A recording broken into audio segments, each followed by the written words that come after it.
Hi, everyone. Cecilia, are you going to stay off camera for now, or? Okay, just making sure you're there. So let's get started. Thank you, everyone, for being here today virtually. We are live from Philadelphia. We are actually in PHS building right now. My name is Allison Davis. I am the digitization coordinator here at PHS.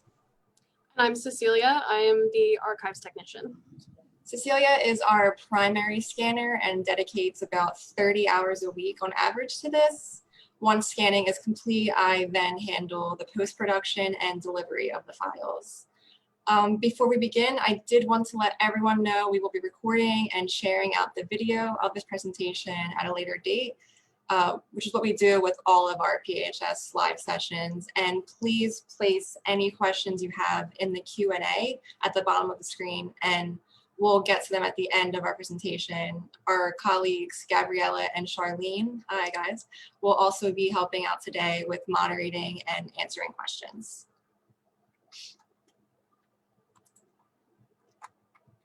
So today we're going to give an overview of our program and cover some of the basics before showing you a glimpse of the actual process. Just to note, we'll be talking about digitizing archival material and not audio or visual material today. Our colleague David Stanunas is the point person for that conversation. So after Cecilia demonstrates scanning, I'll talk a bit about what happens next with these images and how we preserve them here at PHS. And then we'll cover metadata, and I'll show you Pearl. Pearl is our online digital archive. And then we'll wrap things up by telling you how to submit your own digitization request with us.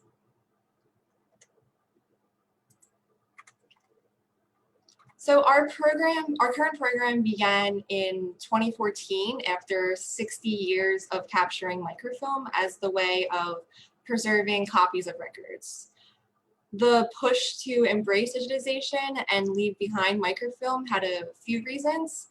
Microfilm services and vendors were becoming more and more obsolete. So for example, if we had a mechanical issue, we'd have an issue finding a suitable vendor who could repair it. Also, advances in technology just made digitization the better alternative in cost and in usability. It's beneficial because it can provide remote access to collections and protect materials from damage and from deterioration by eliminating the need to handle the fragile originals. Remote access has proven itself to be extremely valuable in today's circumstances. Our building has been closed to public research since March, so having collection materials digitized and accessible to researchers remotely allows us to stay connected to them, despite them being unable to access the physical collections. Today, our program is now 6 years old, and we are constantly working on a new project. In 2019, last year, we scanned almost 75,000 images. The type of content that we scan are church and mid-council records, personal papers, correspondence, photographs, photo albums, all of which to help share the story of the American Presbyterian experience. A lot of times we get asked exactly how much of our entire physical collection we digitized, and it's really hard to give a definitive answer, especially since we're constantly bringing in new material to the building. But I will just say that it's only a small percentage. Digitization requires a lot of staff time and labor, and there's a lot more involved than just scanning the objects. Post-production work takes generally twice as long as scanning, and then metadata creation can take 10 times as long as scanning. So yeah, it's a lot of work. Overall, our program services the PCOSA, the general public, and other PHS staff. Staff will request to have something scanned for a few reasons. They might be processing a new collection and stumble across a particular item of significance that they think would be great to be viewable in Pearl, our online digital archive. We also support staff in their communication works. So we'll scan images to be shared in some of our blog content or shared on social media. We also help support our PHS promotional materials, like our newsletter. I have up on the slide the cover image from the spring 2020 Presbyterian Heritage issue. So Cecilia and I digitized this image of James Foreman along with other slides from the 1969 General Assembly to help support our PHS communications team in the creation of this issue. We receive digitization requests from the general public for a variety of reasons. They might be an academic researching their next book or working on their PhD. That's been a particularly popular reason to have materials scanned since the pandemic began, since they're not able to do their research in person like normal circumstances. People of the general public will also request to have copies of images from our collections, often ones they find in Pearl. A filmmaker may request an image for a documentary. There's also been instances of people stumbling across images in Pearl that connect to them in personal ways, that they'll see a picture of a relative in a photograph, maybe they're like a missionary or something. So that's happened actually. But by far the bulk of our work services the Presbyterian Church. And naturally, since we are the National Archive of the Church and we exist to collect, preserve, and share their stories, there's many reasons that a church would decide to digitize their official records. And some examples of official records, that would be like congregation minutes, registers, trustee records, articles of incorporation, things like that. But from a convenience standpoint, having a PDF version of a church register readily available to access is much easier than pulling out the physical book. Many congregations will choose to send their physical records to us to be here on deposit in our climate-controlled building, while still retaining access to their information through their digital files. And this would allow us to preserve both the physical documents and also their digital files here at PHS. But more importantly, having high quality digital surrogates available means fragile originals can be protected from damage and deterioration. Digitization is something that we do charge congregations for at 60 cents an image. Fortunately, to assist churches with the preservation of their records, we do offer every year the Heritage Preservation Grant. Well, grants plural, we offer multiple, but it covers up to $500 of the cost to digitize official records, which is approximately 900 images of records. A church can apply for this if they are one, at least 50 years old, and two, have less than 250 members in their congregation. The deadline for this year is coming up close. It's October 31st, but we do offer it every year. But even if you're from a congregation and you don't qualify for this grant, digitizing your records is a way to ensure that your congregation's history doesn't disappear. I am going to stop sharing my screen and pass it off to Cecilia. She's going to demonstrate scanning on our scanner.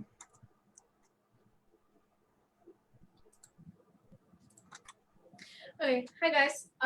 So like Allison said, I'm going to demonstrate our copybook scanner.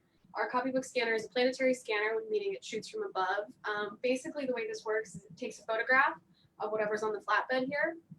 This flatbed's really great because you can, if you have a volume with a larger spine, you can spread it out to make more room. You can adjust the balance.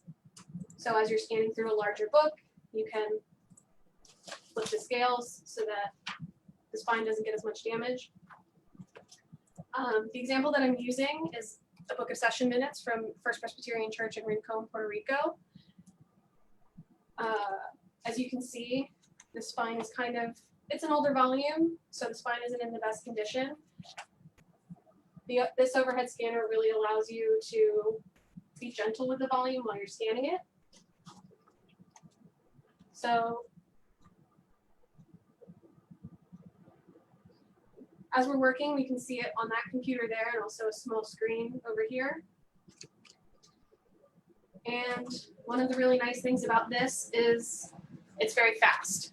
So it takes about 15 seconds to scan 2 pages, just from the process of turning the page, bringing down the glass, making sure the book is out flat, making sure it's all lined up, and then I can hit scan. And then it scans both pages of the book as a TIFF, which gets sent to Allison, where she can work on post-production. We do most of our scanning on this copybook scanner, but that's really just documents, so letters, personal papers, newspapers, and volumes, and then oversized objects on this scanner. Things like photographs, negatives, and slides all get scanned on Epson flatbed scanners. So that's all for the demonstration. I'm going to pass it back to Allison.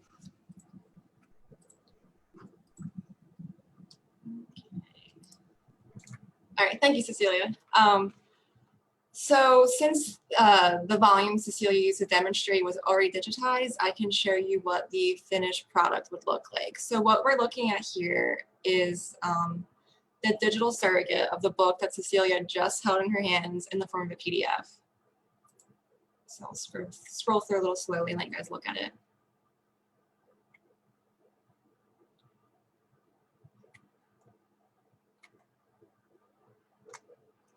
I'm going to go back to the presentation. Here we go. Okay, so once scanning is complete, it is my job to take those scans and perform quality control on them. I do this by using the Adobe application called Lightroom, and that is a screen grabbed from Lightroom on the PowerPoint. So Lightroom is great. It lets you import and edit many images at once. And also applies saved new versions of the images, so there's never any chance of destruction to the original raw scans.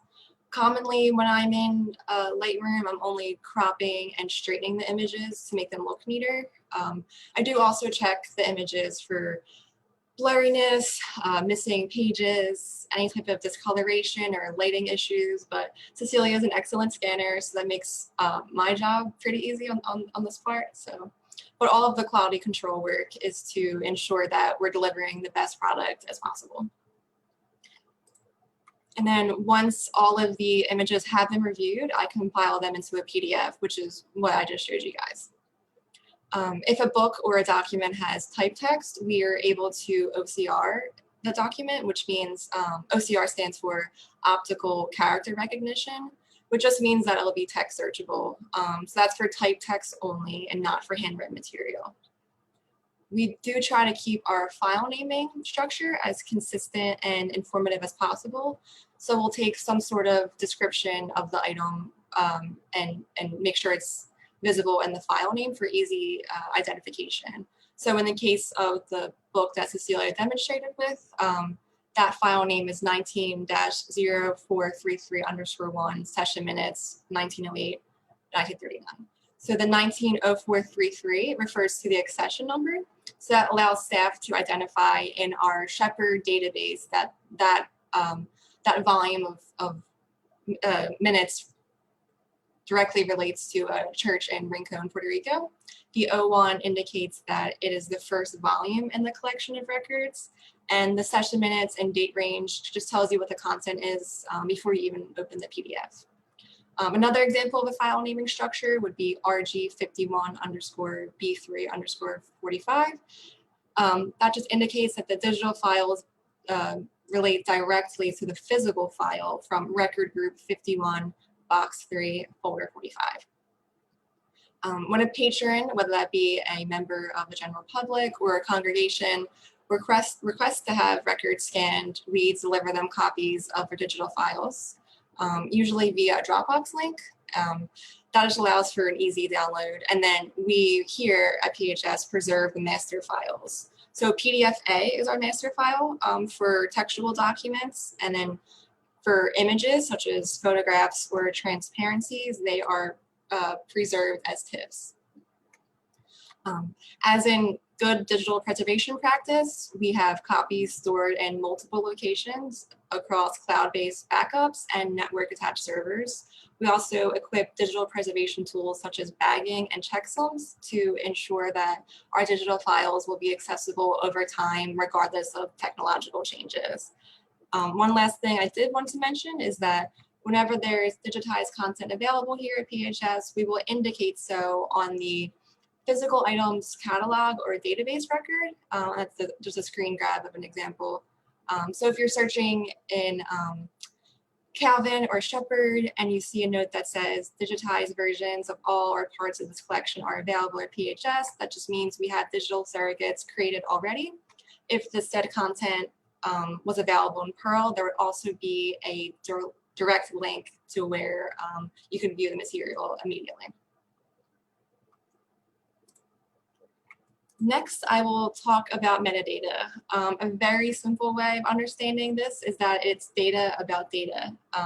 It's information that provides description and context of digital content to make them easier to use, easier to understand, and easier to retrieve. Having tons of digital files without any organized or structured way to search them wouldn't be very useful. Some metadata is more simplistic, like just including the brief description and the file name. But in instances where the content is viewable online in Pearl, we use much more complex descriptions of the data. When creating metadata for objects in Pearl, we use MARC standard, which stands for machine readable cataloging. Having thorough and organized metadata is extremely important for improving findability and discoverability. Some of the information we use to describe our files in Pearl are subject headings, so including information about who or what the object is about, or identifying date ranges. A lot of this information will mirror what is found on the physical items catalog record, but it can also be much more, we also provide much more details, such as like how many pages in the PDF or the image's dimensions. Identifying and describing these fields ensure that the user can discover the material easily just by searching for a keyword and finding more accurate search results. Metadata creation is time consuming and it takes longer to do than scanning and post-production. Cecilia and I share responsibilities for this, and Gabriella, who is the cataloging and metadata librarian, reviews it for quality control and accuracy purposes. So now a bit about Pearl. I've mentioned her a lot.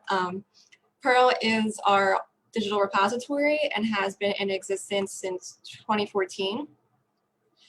There's currently over 15,000 items in Pearl, including images, documents, sound and video recordings, publications, oral histories. We are constantly adding new items to Pearl.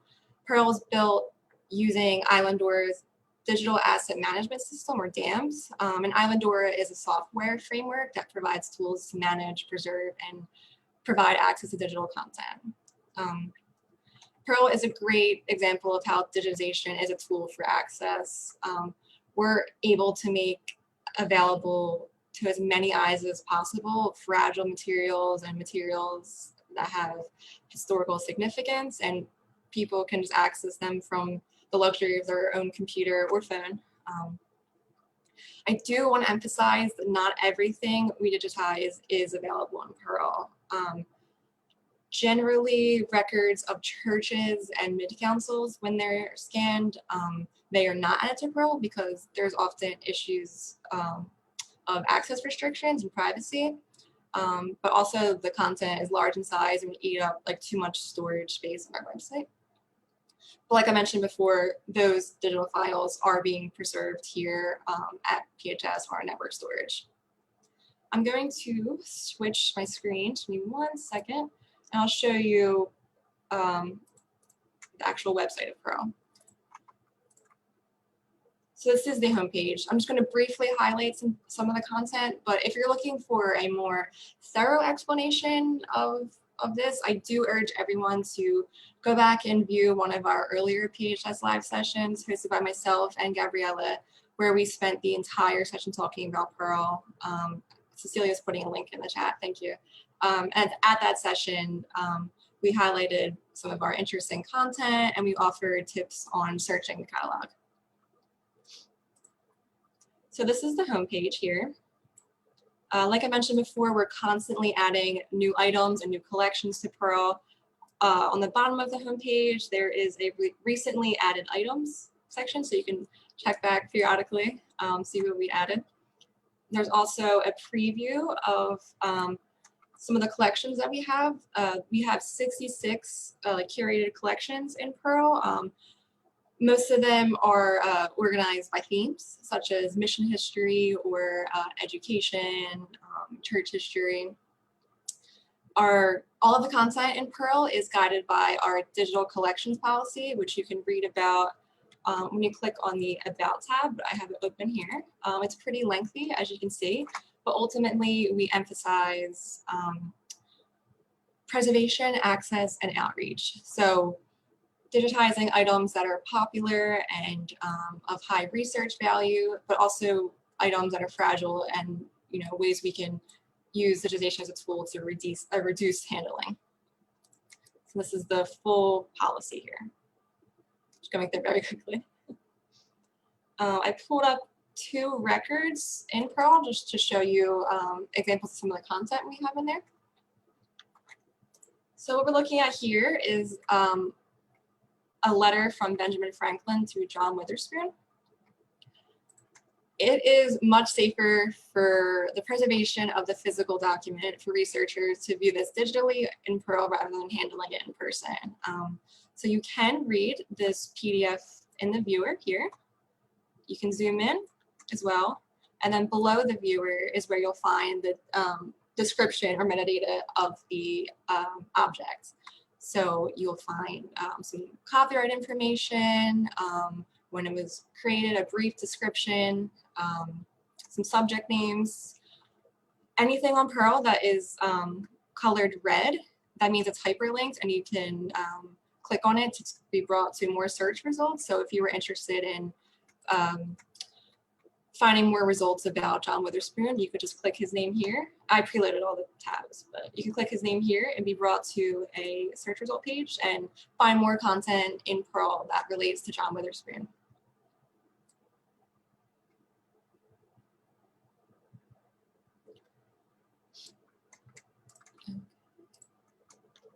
So one of the, a lot of the content we have in Pearl is image-based. So this is, oops, let me relate this. This is the slide I showed you earlier, which was on the cover of our newsletters. This is James Foreman speaking at General Assembly in '69. You can zoom in on the image, and same format was that there's below the image viewer, there's metadata. So if you were interested in looking for more content that relates to that specific General Assembly in '69, you could click on this link here, be brought to a search result page. You can see on the left-hand side of the screen, there's different facets to help you narrow down your search results even further. So if you were specifically looking for results related to African-American civil rights workers, you could simply click this link and be brought to a new search result page and just narrows down your searches a little more. Like I mentioned, there is over 15,000 records in Pearl, so this is only a small example of the content you'll find in here. It's a rich resource, and I really encourage you all to explore it on your own. I'm just going to go back to the presentation. Okay, so now hopefully you're interested in utilizing our services. Maybe you saw an image in Pearl that you'd like a high resolution copy of, or you were browsing our collection guides and saw something described you needed a copy of for your research, or your congregation is taking the first steps of preserving your church records.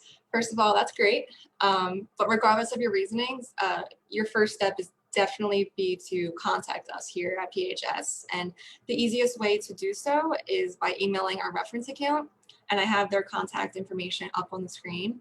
Our colleagues in the Public Services Department will kindly help you with this. And they'll walk you through the process with providing you with request forms, giving you a cost estimate based on like the page count of the content.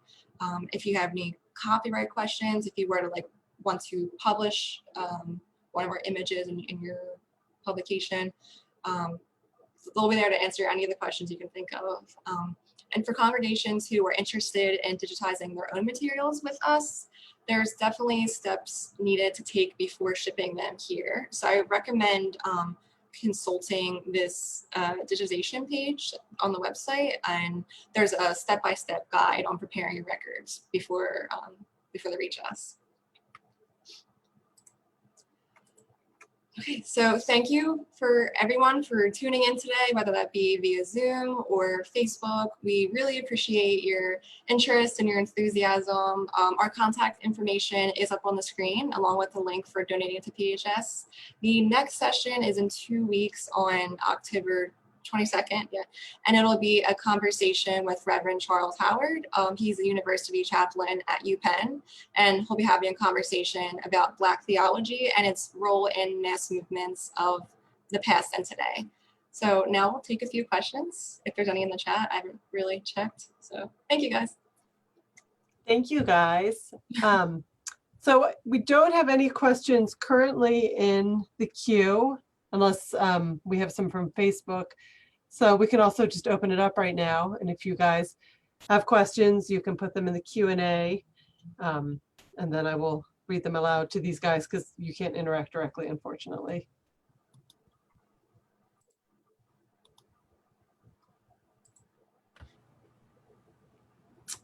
I'll just say there are no questions from Facebook at the moment, but there was one question that was already answered behind the scenes about what to do when there are blank pages in the session minutes. I thought that was an interesting question that other people might like to hear the answer about.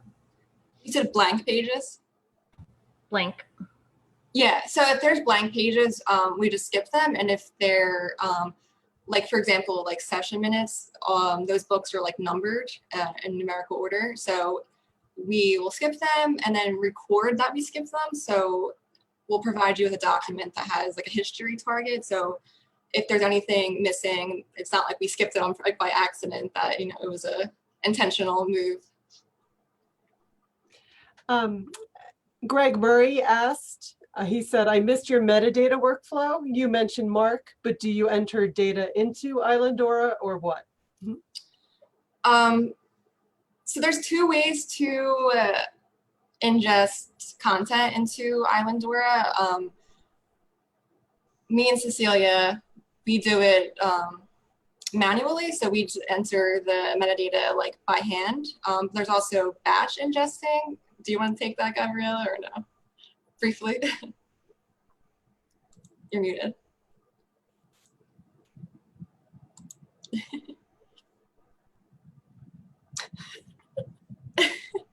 Oh, okay, sorry. I was like looking at questions in the Q&A at the same time.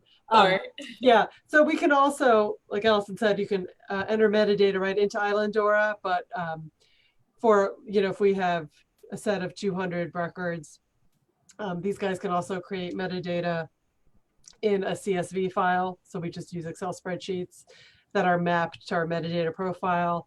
And then we can import that along with the accompanying objects, whether they be images or PDFs, what have you. And then it's like a command line process, and it knows to take, you know, this piece of metadata and this, which is comes in as XML files, and attach it with this image. And that's really nice because you can just kind of set it up, press a button, and then it will run. Like we do it overnight so we don't interrupt work flows, and then it's there the next day. So, and while I'm here, we have a couple other questions. Let me get one question from the Q&A is, what cooperation with Wikipedia and Wikimedia Commons is set up? That is an excellent question that I do not know the answer to. I'm sorry. Yeah, I think the answer right now is none. Yeah, that's okay. Yeah.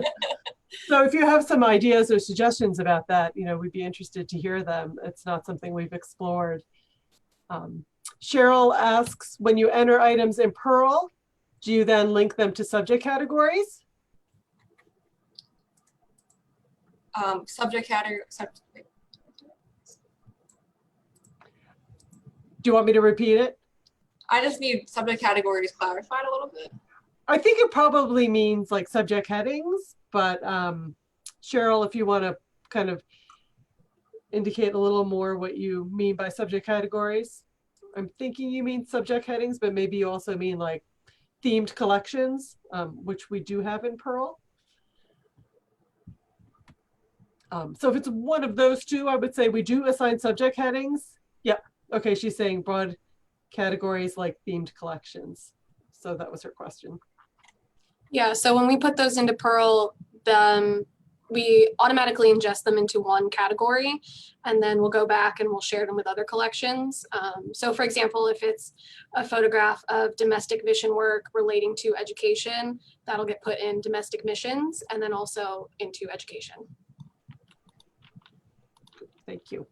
Also, I didn't, oh, I'm sorry. No, go on, please. I didn't mention, but we also have a practice of linking our different databases together. So if you are in Shepherd and you see something that has a Pearl link, it'll link straight to Pearl. And the inverse happens if you're just scrolling through Pearl and you see something that's really cool and you want to like know the source from it, we have a link on the actual Pearl record, which will link you to the catalog record or the collection guide. So we try to make sure all of our databases are in conversation with each other. Another question from Q&A is, how are materials transported to PHS for digitizing? Like churches, like bringing their own materials here, I'm assuming. They can ship it to us using, I think, UPS, right? Yeah.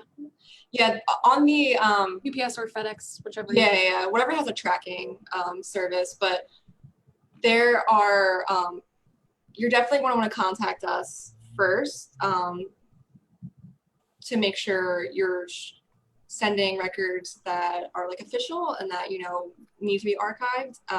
Also, there's some steps about safe packing, not just throwing them like in a box or something like that. So the slide that I had up with the digitization like FAQs has some more information about that, and I can share out these slides maybe whenever we share out the video. Yeah, and I'm gonna just drop the email for the reference desk again. In general, they're really good people to contact because even if it's a good email address to contact because it's kind of like a hub for questions and it'll get distributed to whoever will take care of it. There was a question, yeah, so to Kelly Griffith in the chat, that is probably going to answer your question as well, I hope. All right, I'm looking at the wrong one. Yeah, sorry, we got a lot of questions coming in. I just have so many screens open. I'm like, yeah. I don't know where to look. So hopefully we're getting to all of you. Yeah. Thank you for your patience. Let's see. We did have a question from the chat, which I think is a good one for people to think about. So the question was, can we digitize our own records and send you a thumb drive or other medium for your storage and access? You guys want to take that guy? I don't know. Like my gut answer is to say yes, but yeah, I'd have to like follow up with that like on a more specific level. Yeah, because we would have to make sure like there's different standards for storing digitized files that we didn't really talk about in this discussion. So we would just want to make sure that they're like, there's different steps for taking like foreign digital material, which is what we would be taking in that situation. And we're not really in charge of that. Something else to think about is that if you use our digitization services, you're getting probably a higher quality of scanning just because we have invested in this infrastructure. We have this overhead scanner. We have Allison and Cecilia. You know, it's kind of an economy of scale where we can do a really good job digitizing your records and then give you back a copy of them. and keep a copy here as well of the digitized copy. So we would encourage you to think about that, because we also, we're not just digitizing it, but we've invested in the tools we need to preserve those digital copies. So I think we all have the experience of, whatever, a floppy disk from 1995 that had something on it that is no longer accessible. So we are, we have our eyes on that, and we think about when we need to reformat items and migrate them to newer formats so that they will continue to be accessible in 50 years from now. So. Let's see. I think, yeah, Kelly had a question about storing material, so I think we can answer that offline. But in general, questions about sending your actual physical records here would go to David Stanunas, who is our records archivist. And I'm going to put his information in the chat. Got it, Gabriella. Let's see. Okay, I think we have addressed everybody's questions. Anybody else?